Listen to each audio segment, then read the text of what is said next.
Bonjour à toutes, bonjour à tous et bienvenue pour ce résumé de Top 14, l'Occitanie en feu avec le Castres Olympique qui se déplace au stade toulousain, des statistiques avec 3 consécutives.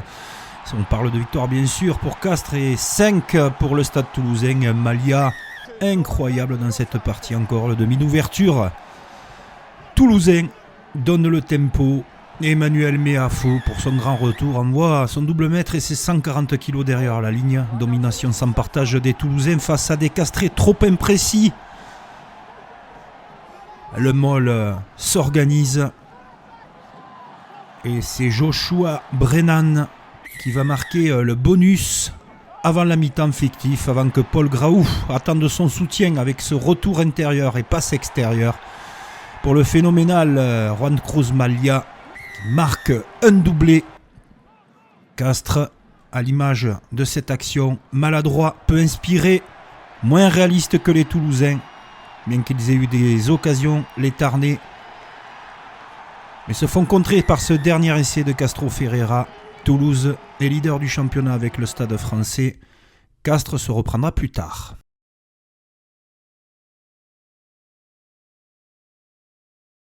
La Citadelle, le temple de Bayonne, à guichet fermé pour un match du maintien avec des avants très conquérants. On s'est neutralisé pendant la première demi-heure de jeu face au Loup. Essai de Uzer Kassim pour libérer un petit peu les Bayonnais qui vont accélérer peu avant l'heure de jeu. 13-3. Et là, ça va être un harcèlement total de la part des Basques avec des avants inarrêtable, surpuissant. Situation d'avantage signalée par monsieur l'arbitre. Et Rémi Bourdeau, l'ancien Rochelais, qui marque le second essai. Bayonne continue à jouer rapidement les coups. Les Lyonnais n'y sont plus. Essai de Rémi Bagé.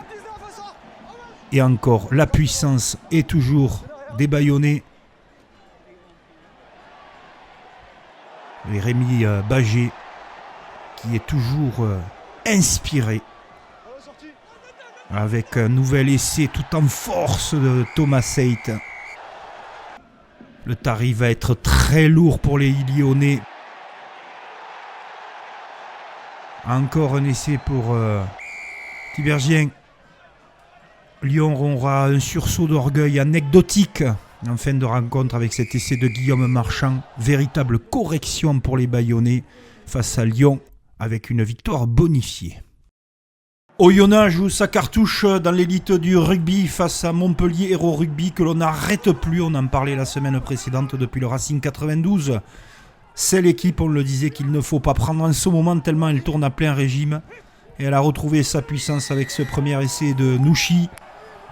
Le festival Nouchi dans cette rencontre, mais Oyonnax a un caractère et un courage incroyable et du beau rugby également avec ce sublime essai de la part de Rébier pour revenir au contact et passer même devant, mais Montpellier sort l'artillerie lourde et un nouvel essai de Nouchi doublé pour le jeune troisième ligne de Montpellier. Avantage en cours, regardez Nouchi. On le retrouve une troisième fois, le triplé du week-end pour le Montpelliérain. Cet essai fait très mal à Oyonnax, mais Oyonnax ne baisse jamais la garde. Essai de Le Breton pour revenir dans cette partie complètement folle. Chassé croisé, incroyable. Passe magnifique laser dans la chute pour cet essai de Montpellier.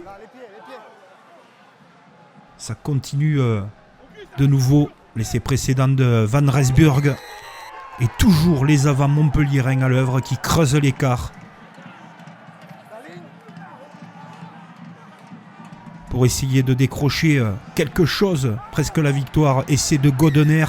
Il en manquera un petit peu sur la fin de la rencontre. Mais Godener revient une fois de plus derrière la ligne. Doublé pour lui, un triplé, un doublé dans cette rencontre. Déception immense pour Oyonnax. Bonus défensif pour les joueurs de l'Ain. Victoire de Montpellier. Le Stade français ne doit pas laisser s'échapper le Stade toulousain en tête du classement. C'est la section paloise qui se présente. Poil à gratter de ce top 14 est très dangereuse, mais il y a le festival Macalou. Le polyvalent troisième ligne capable de jouer à tous les postes. Troiscarrel, on le sait, qui dépose toute la défense avec ses qualités absolument remarquables.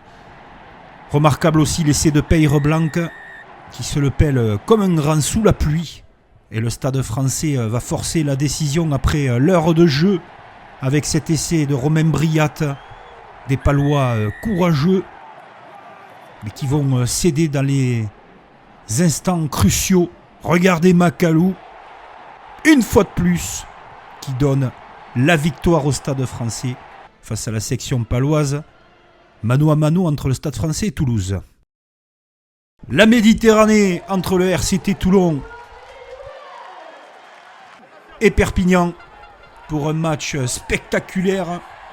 Des Catalans dangereux au possible, mais des Toulonnais avec cette passe dans la chute Chistera de Facundo Issa pour Dréan. Tire les premiers dans cette partie. Encore un mouvement limpide de la part des Toulonnais. On renverse très rapidement le jeu.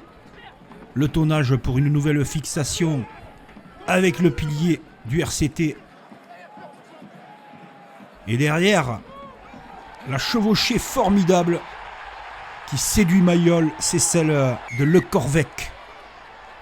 Le sublime mouvement autour de Jaminet, impeccable au pied dans le jeu et qui va nous gratifier de cette course extraordinaire entre les poteaux. Perpignan, après une longue séquence, bien que menée largement, avec Tommaso Alan, va revenir. Ils ne vont rien lâcher, les Catalans. Pétris de qualité, on le sait. Quand ils alternent leur jeu avant 3/4, ça donne ce genre de résultat. Tommaso Alan, la passe bien vissée sur les extérieurs pour le puissant Dougie Valou. Il fait revenir les Catalans. Et là, c'est une des actions de la journée. Fayanga, nous, regardez-le. Il a vu Dréan. Et Dréan qui part tout seul. Plein fer dans la défense avec une lecture offensive extraordinaire. Et une conclusion magnifique de la part de Dréan pour un doublé. Tout aussi magnifique que l'arrivée à hauteur de Veredamou, qui ramène une fois de plus les Catalans dans la rencontre. Mais c'est bien Toulon sur cette combinaison en touche qui regrettera certainement le bonus offensif, qui va lancer Twikovu, inarrêtable. Toulon, lentement mais sûrement, est bien là dans le top 6.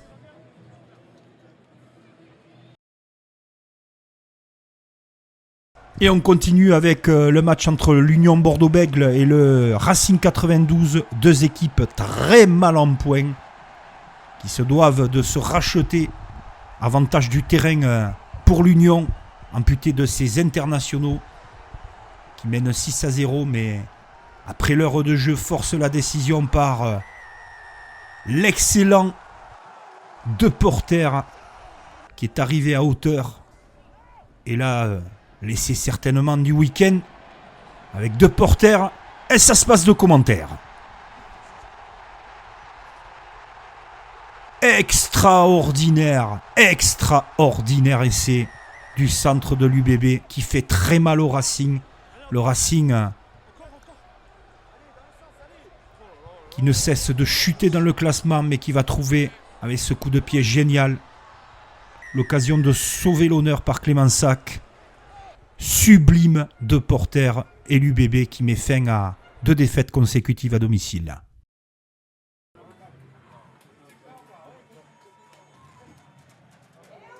La Rochelle retrouvait son antre de Flandre à guichet fermé.